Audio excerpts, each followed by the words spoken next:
we discussed again. I'm just repeating it before while finishing. Also, I told you all of you, right? So I'll be more quick today. I will not take much time. Okay. So just to remind you that class is nothing but set of properties, right? And it we can differentiate between those properties. Who have those property will become the part of class. From those who don't have, they will not become the part of that. So similarly, we discuss on animal, then dog, then cat. In humans we discuss the engineers, and they say, for example, somebody is doing you know uh, uh, working in a particular company, that will be becoming the part of that class. Why? Because they share the same kind of qualities. So what will be the qualities and attributes? They're working in a same company. They are working in some particular technology. They're working with they are already graduate. They have certain skill. So these are the differentiated between the other people who are around the world. Okay, so that is how we define the class. And the one who represent the class will become the object. So class is just attribute and collections of that, and then who are representing that will become object. And then they will have state and behavior. State is something which is like static: name, breed, color, and hungry. Behavior is like what he's doing, like as a as activity is performing. So object we have seen, like if I create a class called MIT student and then I create a object out of it, it will become the representation of that class. So each object is different, that I mentioned, that they're not correlated to each other. Okay, after that we discuss function. Function is nothing but a piece of code which we want to repeat, again and again to save our time. Which also have a few of the notability, that we should understand what is a return type, argument, signature, and function name.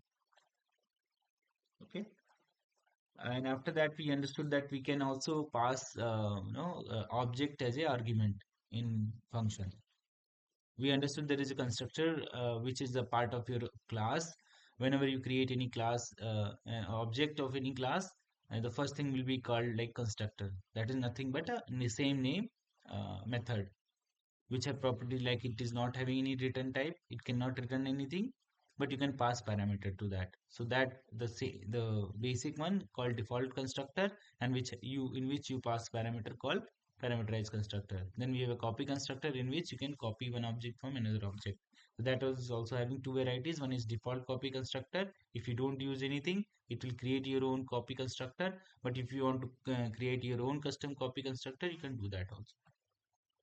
Then we learn about encapsulation, where we are an encapsulating method and variables to create a class. Why we are doing that? That is a good property, that in which we are going to club your variables and method in part of a single class. The benefit out of it, that you only need to know which class it belongs, and then you can access those variables and classes. And what is variable? How you can go declare those variables? That is having some, you should have to understand that. Why variable being used? We don't want to, repeat the same sentence again and again. So if suppose I have value called, we are performing some operation, we are going to take into a one variable rather than performing into, as a hard coded values. Okay, then we understood that how encapsulation works, where we don't know what is exactly happening behind, but we are performing that operation. Okay, like offset it is. I don't know how offset is working, how print is working. I can write my own custom offset and print, and I can control that code. But user is not aware about that. So that is what kind of encapsulation we get. In an inheritance, we understood that we have a five varieties of inheritance: single, multiple, hierarchical, multi-level, hybrid, and these kind of inheritance we have. And we understood each one of them: single inheritance, and then we understood what is the visibility in inheritance members, like it's a public, protected, and private. And then we understood what are the derived class visibility we have. Okay. If you have any question, you can stop me. Multi-level inheritance, when you have a more like when you have a grandparent, then parent, and then child, that is become multi-level inheritance. And that is how your multiple inheritance, wherein you are taking, as a child, you are getting data like inheriting properties from more than one base class. or parent class. Okay.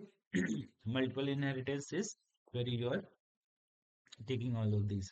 There are ambiguities there. So we have a certain ambiguities. So for example, suppose you have A and B classes and you're accessing something, but both are having same method. So then how you're going to decide which method you're talking about. So to solve it, we can use the class name and a resolution operator that is going to solve this ambiguity. And how and also we have a hybrid inheritance, whereas we have a common grandparent, but we have a two parent from where we are getting the inheriting our uh, uh, class D, in which there will be problem called diamond problem, which I told you that I am going to discuss while discussing the virtual in detail. So in this case, what happens? What could happen that suppose you have a same class and get underscore A, it will be copied to it will have two copy in D. So since then you see that class C is not inheriting from class A, and it is not, I am not, it is one of the way we can protect it, but I don't want to do that. I want to inherit whatever class A into C also. But in that case, you will get a problem here that we'll discuss further. Hierarchical inheritance, wherein you have a single parent, but you have multiple childs in which you can access. It is very straightforward because there will be no ambiguity. It is very simple. We have a aggregator. We discuss aggregation, that we have a Hazer relation in which your class could act as a pointer to another class and can act as a member variable, and that can be used like if you see address is nothing but a class, and it is having address class pointer is there, and we are passing that as a parameter into another class constructor also. Okay. Then we understood what is polymorphism. Polymorphism is nothing but it's a kind of very simple to understand if you understood from real world, that single person behaves in different scenario. Like engineer, currently you take your example, like probably you are son or daughter of somebody, currently you're employee in a certain company. When you go to friends, you become part of them, you are a friend of them. When you go to class or college, you become a student there. When you are traveling outside India, you become Indian citizen, and your behavior will get changed. So that is what polymorphism, and that is having two varieties that can be done on compile time and runtime polymorphism, and that is also compile time again is split into function overloading and operator overloading. Runtime polymorphism can be achieved using virtual function. Okay, this all we discuss. Function overloading, ambiguities, okay, all we discuss. If you have any question specifically, I am going to revise it. Then after that, we discuss abstract class in interface. What is abstract class?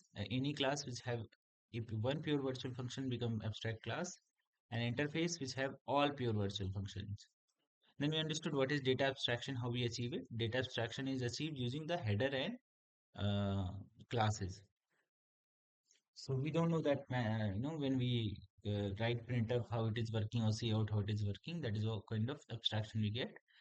And header, how we achieve it, like suppose you are using any class, how we achieve it, because we don't know how classes implemented this add method, but we are using it. Okay, then we understood what is virtual function. It is going to be very critical now. What is dynamic binding? So virtual function, I'll take some time here.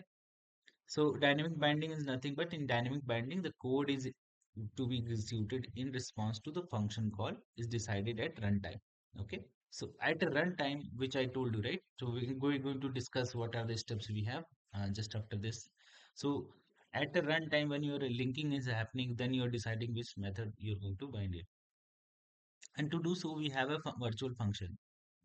Virtual function is a member function which is declared in a base class using keyword called virtual, and is redefined by derived class. We are going to keep coming to this because now we have 5 days to cover all C++ concept. So we are going to keep coming, and we are going to write a lot of programs.